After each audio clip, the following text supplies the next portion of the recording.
heroes were patriots of African descent. Many courageous and effective black leaders played pivotal roles in our government as early as the late 1800s. What is the story and inspiration behind these great patriots and heroes of the faith? And why have so many of their stories remained silent? Discover our nation's godly history in the American Heritage series. America, this is your heritage. The Klan terrorized black Americans through murders and public floggings. Relief was granted only if they promised not to vote for Republican tickets, and violation of this oath was punishable by death.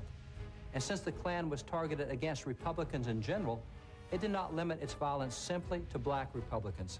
In this old illustration, the Klan in North Carolina is about to hang a white Republican. And in 1871, a black U.S. congressman from South Carolina, Joseph Hayne Rainey, reported an incident concerning an elderly man named Dr. John Winsmith, a white Republican state senator. The doctor, a man nearly 70 years of age, had been to town. Returning home late, he soon afterward retired. A little after midnight, he was aroused by someone knocking violently at his front door.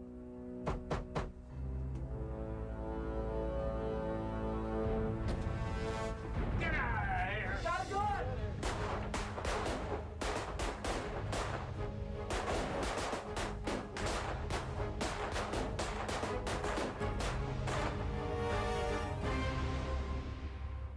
The Klan shot down this state senator, a white state senator, because he was Republican and was fighting for the rights of blacks in his state.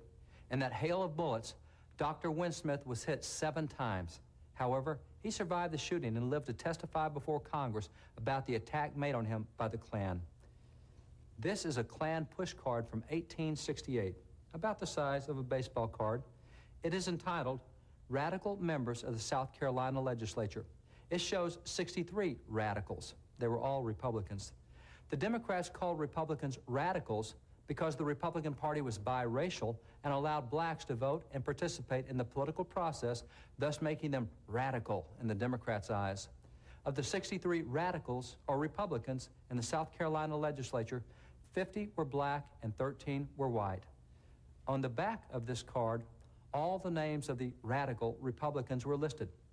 Evidently, if the Klan wanted to pay a night visit, as they had to Senator Winsmith, with the help of this card, they would know exactly who they were looking for.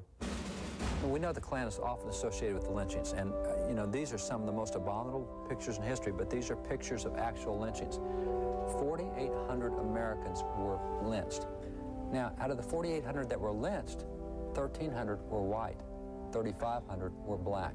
We have never heard that before. We've never heard 1,300 white lynched. I thought it was just lynching blacks. No, they were lynching Republicans. But again, back at that point in American history, if you were black, you were a Republican. You couldn't lynch every white you saw. Some of them might be Democrats. So you have to find out who they are. And that's why you have these little cards to identify the whites and the blacks that are Republicans, so you know who you're going after. People say the Klan wasn't partisan. Really? That's kind of interesting that as you get into the 1920s and 30s and 40s, the Klan was actually a wing of the Democrat Party. Matter of fact, George Wallace, who ran for governor in the South, a very famous name in the South, he lost his first election because he refused to accept the Klan endorsement in the Democrat primary. So the second time he ran for office, he accepted the Klan endorsement and won the primary. You go into Texas, Ma Ferguson, she had trouble. She wouldn't accept the Klan primary, and it kept her from having a cohesive win as Texas governor. And she eventually became Texas governor. But this was a significant part of the Democrat Party. It was an entire wing in the Democrat Party. And as you look, here's a picture of a Klan parade. You actually, in Washington, D.C., had 40,000 members marching the Klan parade at the turn of the century. They included U.S. senators, U.S. reps, Supreme Court justices, members of the Democrat Party. When would that picture have been taken? This picture is going to be taken in about 1910. One of the great Klan recruiting films of all time is called Birth of a Nation. Birth of a Nation is really one of the first films that was ever done, a motion picture, and it shows the Klan as heroes saving the South from all the blacks. And by the way, guess where that film was shown? It was shown in the White House. It was the first film ever shown in the White House. It was shown by Democrat President Woodrow Wilson. When he became president, a number of blacks already held federal office. he got rid of them, got them out of office. Teddy Roosevelt got all sorts of ire when he invited Booker T. Washington to come to the White House. The first African-American to come to the White House, Booker T. Washington, invited by Republican President Teddy Roosevelt, who used him as an advisor. Well, we move on from Roosevelt. We move now, and Roosevelt's appointed a number of blacks in his administration. You move on into Woodrow Wilson. He gets all blacks gone, and he shows a Klan recruiting film at the White House. See, the Klan was an active part of American politics for way too long. By 1875, only a decade after the Civil War, Republicans had successfully passed almost 24 civil rights laws, and black American legislators often played significant roles in the debates surrounding the passage of such laws. One example involved a civil rights bill in 1871, a bill allowing the federal government to punish Klan violence.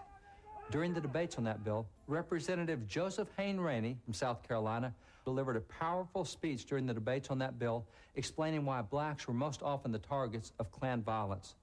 When we call to mind the fact that this Klan persecution is waged against men for the simple reason that they dare vote with the Republican Party, the question is sometimes asked, why do not the courts of law afford redress? We answer, because the courts are in many instances under the control of Democrats who are wholly opposed to the impartial administration of law and equity. What benefit would result from appeal to courts whose officers are secretly in sympathy with the very evil against which we are striving? If the Negroes, numbering 1/8 of the population of these United States, would only cast their votes in the interest of the Democrats, all open measures of violence against them would immediately be suspended and their rights as American citizens recognized. But I can only say that we love freedom more, vastly more than slavery. Consequently, we hope to keep clear of the Democrats. I will also say that in the state of South Carolina, which I represent, there's no disturbance of an alarming character in any one of the counties in which the Republicans have a majority. The troubles are usually in those sections in which the Democrats have control.